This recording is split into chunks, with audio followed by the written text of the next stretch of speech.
Good afternoon, everyone. It is Friday, July the 10th, 2020. It is currently 12:01 p.m. Central Time, and we are about to engage in a discussion that may anger some people. I really don't, to be honest with you, I don't really care because I'm extremely frustrated about this entire situation. Now, if you want to get all of my thoughts and all of my discussion about this subject, you're going to need to do two things. You'll need to go to the Non-Catholic Catholic podcast because I looked at this story from the Catholic side of things and how this impacts the Catholic Church and what the Catholic Church did and how much money the Catholic Church got. And now for the Theology Central podcast, I'm going to look at this story from the Protestant Evangelical perspective and how much money some of them have received. All right. And I'm going to start by saying this. I'm still researching this entire story. I will put this in the developing story category, meaning more information is sure to come out. There's going to be a lot of discussion about this.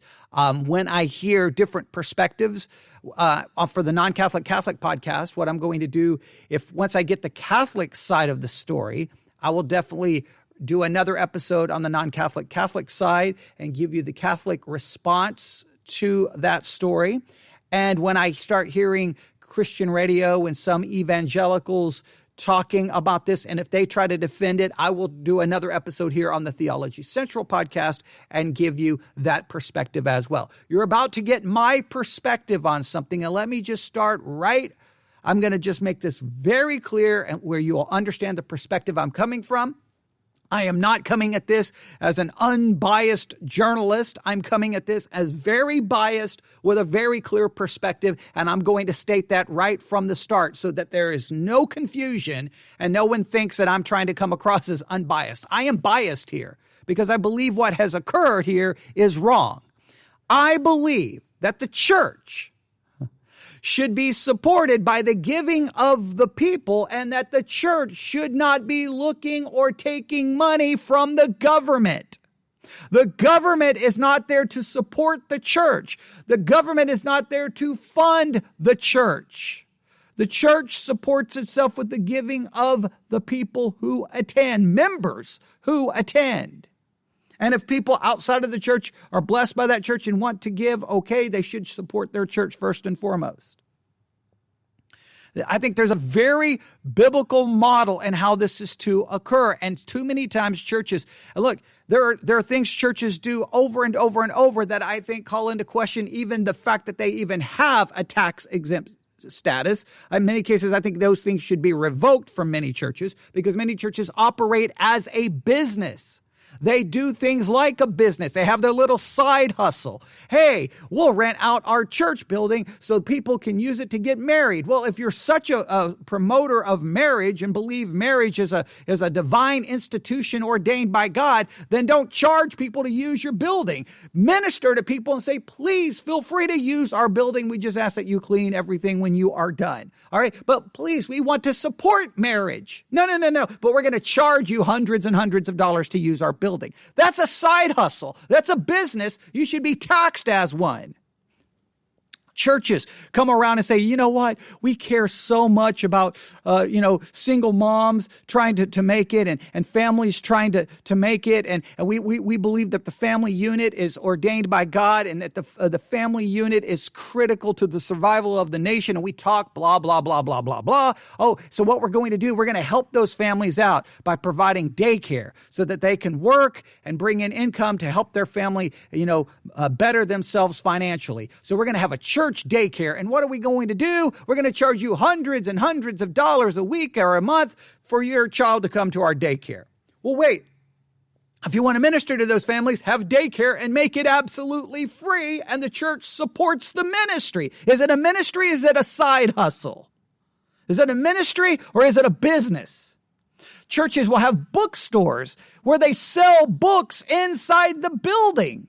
Well, if you want those books, if you believe that people need these books to grow spiritually, then give them away. Sell coffee, all kinds of little side hustles that churches do. They operate as businesses. That's messed up. But when the church decides to turn to the government and say, hey, give us some money, that's taking it to a whole new level. And I believe that is wrong, and I condemn that. There's so many things churches do in the financial realm that I think are beyond questionable. I think that they are wrong.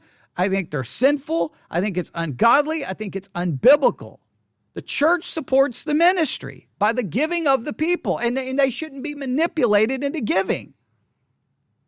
It's just so many things happen in the church when it comes to money. And we are to have a different approach to money. We are not to be given to greed or to the love of money. We're not to be covetous. We realize that our life does not consist of the things that we possess. We are to be content with whatever we have. We are to be content. We are not to give over to money and greed. And money is the driving factor, and money is the driving force. So many things churches do. I stand by my argument that many churches had their little parking lot church services, not because they wanted to minister to people, but because they wanted people to be in that parking lot so that they could come by your car window to get some money.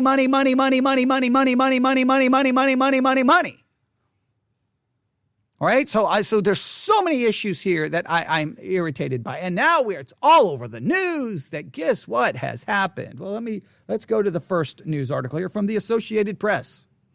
Virus loans. The virus, obviously they're speaking of the coronavirus, COVID-19. COVID-19, coronavirus loans helped entities tied to Trump evangelical allies. Oh boy, here we go. Churches connected to President Donald Trump and other organizations linked to current or former Trump evangelical advisors received at least $17.3 million in loans from a federal rescue package designed to aid small businesses during the coronavirus pandemic. Now, let's make this very clear. The evangelicals got 17.3 million. They're kind of they didn't really play the game very good, because the Catholic Church appears to have gotten over $1 billion, maybe even close to $3 billion. You can listen to my report on that on the non-Catholic podcast. All right. And if you need help finding that, email me at newsif@yahoo.com, newsif@yahoo.com, and I will be very happy to point you to that podcast so that you can hear my report there.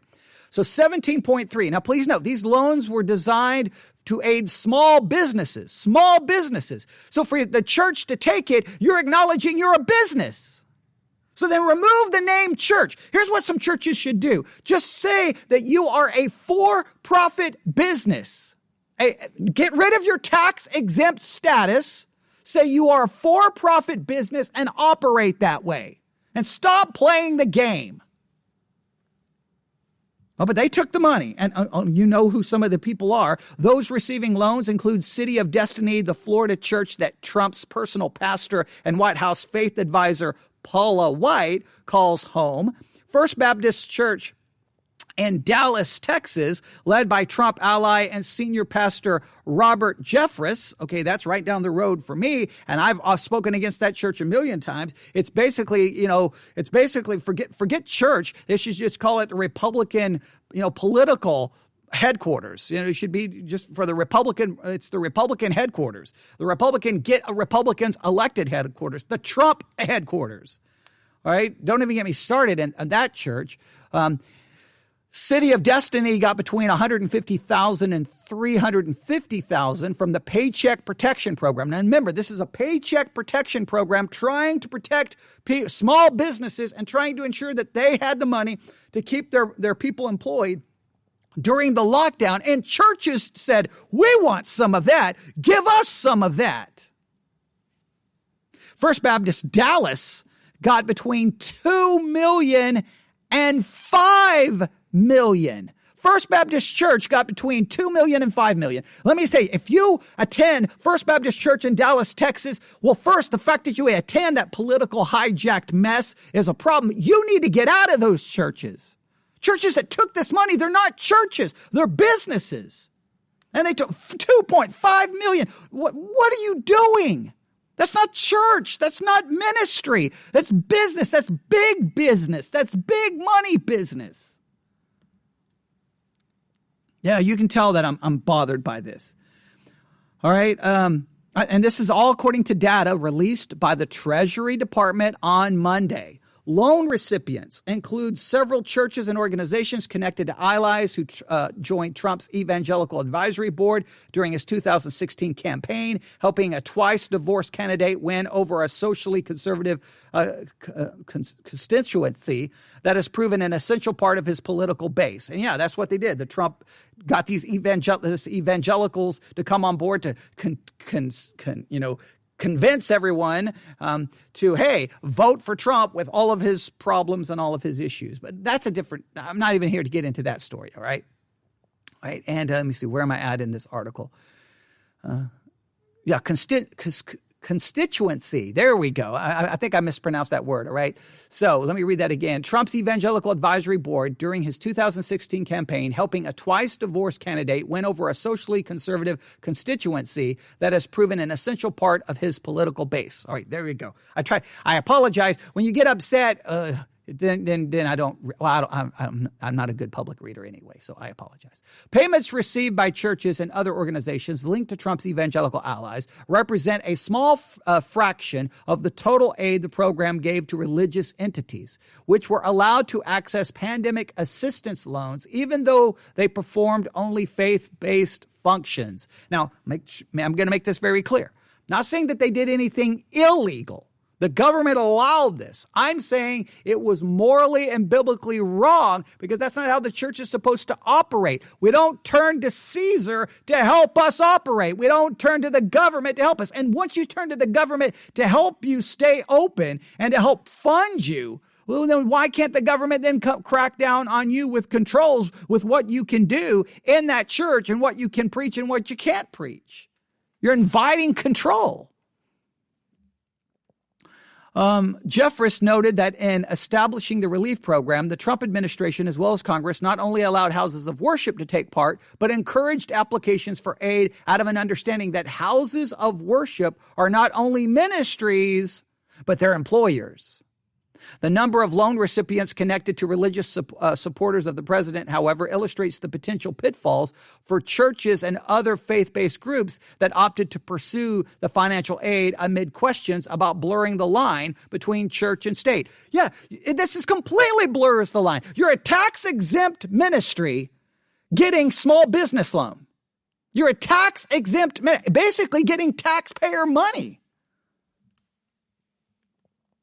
The number of loan recipients connected to religious supporters of the president, however, okay, we just read that. Government data shows Jeffress Church reported retaining 293 jobs with its loan, and that Prestonwood Christian Academy in Plano, Texas, received a loan of between $2 million and $5 million. That school is associated with Prestonwood Baptist Church, which senior pastor Jack Graham is a longtime Trump backer who wrote an op-ed lauding the president's anti-abortion credentials in January. Now, please note, once again, here's these churches who want to open schools. They want to open schools. Right? But then what do they want to do? They want to charge those people money for those kids to go to that school. And then what do they want to do? They want to get more money from the government. Yeah, whole thing. How about run the school like a ministry? Now, please note, Graham, whose megachurch claims more than 42,000 members. Yeah, 42,000 members, but they need money. They got 42,000 members, but they need money. Yeah, of course, yeah. So that's just crazy. The government data release showed the school reporting 0 jobs retained with the loan. All right. So the data shows that they didn't retain any jobs even with the loan, but a spokesman said that the accurate figure would be 401 jobs, reflecting the full number of positions at the school, which operates on fees and donations. Other program beneficiaries connected to veteran evangelical Trump allies include the Faith and Freedom Coalition, founded by conservative strategist Ralph Reed, which got a loan of between $150,000 and $350,000. The fund helps smaller businesses stay open and keep Americans employed amid the coronavirus pandemic. Under the program, the government is backing $659 billion in low-interest business loans that will be forgiven if employers use the money on payroll, rent, and similar expenses. Companies typically must have fewer than 500 workers to qualify. Yeah, there we go. Yeah, and they got a name of all these churches and all the garbage that has occurred. Let me see. I think I have one more story here about this. I've got a lot of these here. This comes to, I think this one's going to report basically the same thing. Yeah. The Associated Press, it looks like the Associated Press article was the original one, and then all these other sources basically are copying the Associated Press story, maybe changing it a little bit here or there, but it looks like everyone's following the Associated Press template.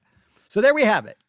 Billions of dollars go to the Catholic Church. Millions go to evangelical churches and evangelical ministries, taking small business fund that was designed to try to keep people employed in small businesses. The churches take that money, which to me is a declaration you are a business, therefore you should lose your tax exempt status. Number two, it blurs the line between church and state. Number three, these are churches. It's just weird that Trump would all of a sudden let the churches have it. I wonder why, because who was very important, who was absolutely instrumental in getting Trump elected? White evangelicals. So I wonder why he would be willing to hand out some money to the evangelical church. Can you say, hey, I'll pay you, you get me elected again? Yeah. Don't you see some ethical dilemmas here? The church, this is the absolute proof that the church in the United States of America, at a large part, not all, but many, so politically corrupted, so greedy, so broken, that there's no wonder that the spiritual condition of our country is basically in the toilet, because the church is there. This is an absolute travesty. It's a joke. It's embarrassing. And Christians should not tolerate. If your church is taking money from the government like this, go somewhere else. Leave. Don't support that. Don't be a part of that. It's not the way it should work. There should be a difference. We have to function differently as Christians. The church is not a business. It's not going to Caesar to get money. That's not the way it's supposed to operate. And it should bother you greatly. And the whole thing it's sad. And the whole thing to me looks like it looks like kind of like a political payoff. Like, hey, I'm going to let hey, one of my key constituency, my key element to getting reelected is going to be evangelicals. They got to come out in droves to get me elected. So let's give their churches the ability to get some of this money. Yeah. How about giving it to actual businesses? But I think so much of what's happened during COVID-19, so many decisions made by churches, I think were made for money reasons and not for spiritual reasons. I think they were more worried about being able to take a collection than they were about the health, safety, or even the spiritual condition of their people. And you can play it off all day. Well, we're supposed to meet. You can play it off. Well, you're worried about getting the offering plate passed. You're worried about people giving you money.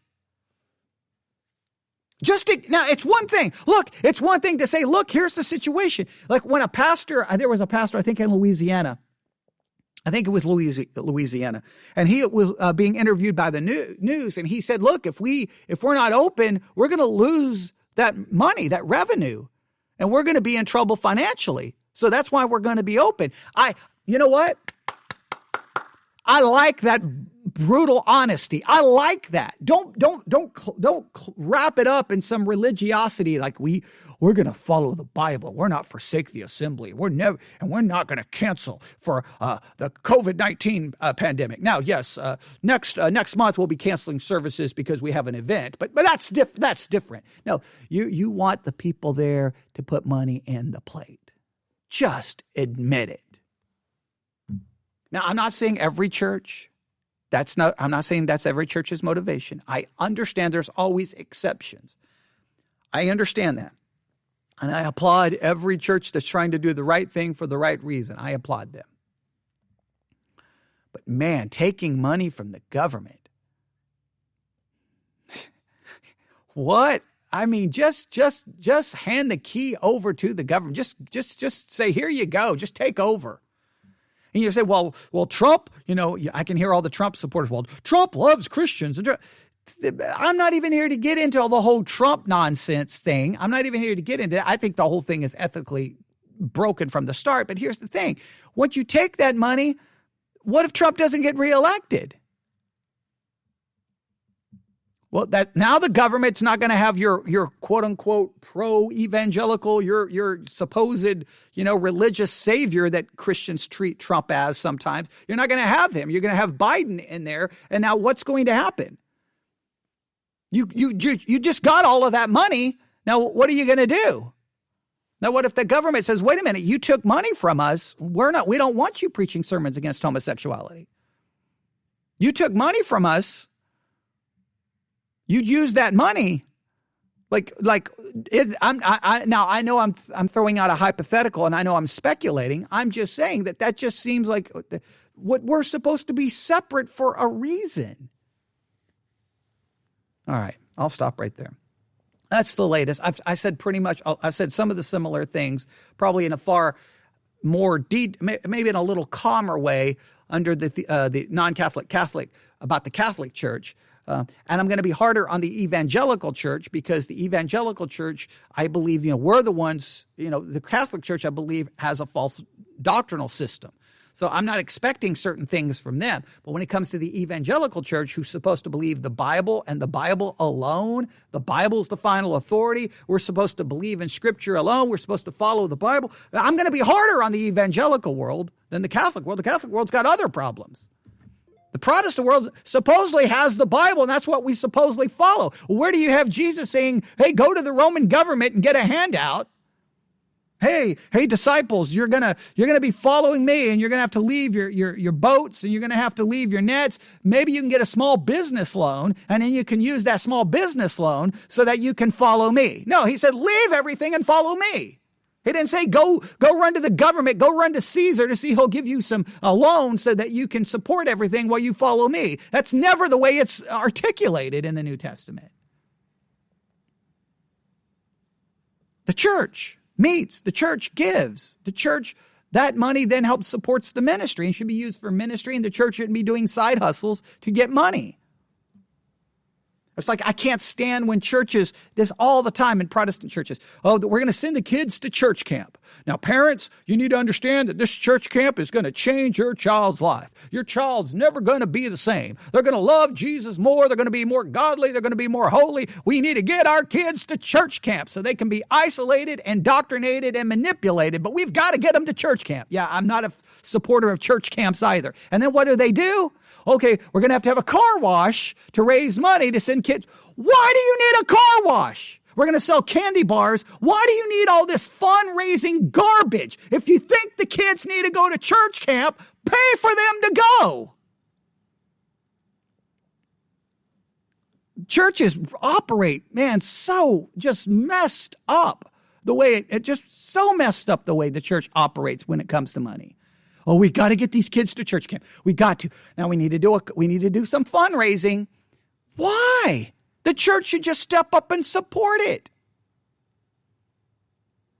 Right? Hey, the church, we believe the kids need to go to church camp, then go. Now, I think I don't even know. If the kids need a place to go where they can be taught the Word of God and discipled and really grow spiritually, open up the doors of the church, and the pastor, I don't know, maybe you come up there and actually teach the kids during the week. You could do that. No, you're going to send them off for fun and activities. That's what you're going to send them off for. But you're going to dress it up in a big robe of, we're going to minister to these kids and they need Jesus and we're going to do this. Okay, well then if it's that, then don't charge. You pay for it. How many kids we got in the church? This is how much money we need. Church, can we do it? All right, we're going to invite some other kids who are not part of the church, and we're going to pay them. And so we've got about 20 kids who are not part of the church. We're going to pay for them to go because we believe this will be spiritually important for them to go. Then the church does it. The church supports it. And if the church can't support it, you don't do stinking fundraising to get the money. I can't stand all of that. A bake sale, selling candy bars, car washes. Oh, my goodness. The church, that's never how the church operated. Or now, I guess, forget doing that. Don't need a car wash. We'll just see if we can, apply for a small business loan from the government. All right. Yep. Not happy today. Not happy today. More proof of the decline of the church in the United States of America. How much proof do we need? All right. You can contact me and yell at me and tell me how dumb I am and how much you support this wonderful effort, and that's fine. You call your church, a part of the United States government. My church will never be a part of the United States government, so but you can email me, newsif@yahoo.com, newsif@yahoo.com. Everyone have a great day. God bless.